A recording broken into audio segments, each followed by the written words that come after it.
game with a strange history is Bugs Bunny Crazy Castle. Kemco originally wanted to create a Famicom game based on the film Who Framed Roger Rabbit.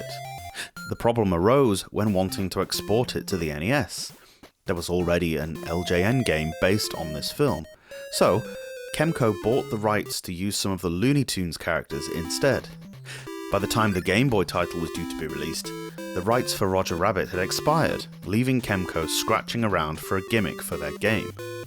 The opportunity to use Mickey Mouse proved too lucrative to turn down. So, in Japan, the game Mickey Mouse was released in 1989. This was based on the original Famicom NES titles, so to avoid confusion, Bugs Bunny Crazy Castle was given a North American and European release on the Game Boy in 1990. 3 different main characters, but ultimately the same game.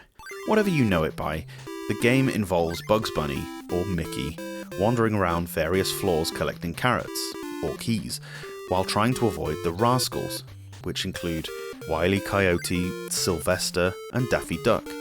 I seem to recall Elmer Fudd being Bugs Bunny's nemesis, but he doesn't appear. What do I know? Anyway, once you collect all the carrots, you move to the next floor. There are a lot of floors in this castle, and the variation isn't the greatest, but thankfully there's a password given to you after each stage, so you don't have to slog through the whole thing. The manual proudly points out that Bugs is an agile character. He can even survive jumps from high places. He's a bunny who can't jump. You get trapped in a corner, your wabbit stew. The pace of the game is thankfully decent. Movement is fluid and responsive, and Bugs moves at a reasonable speed.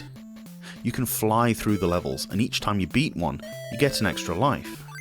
Even if it is terribly repetitive, Crazy Castle is a surprisingly polished game for so early on. It wasn't quite a launch title, but any game released in the 80s that plays quite as nice as this can be praised. I don't think that justifies the 300 sequels it got though.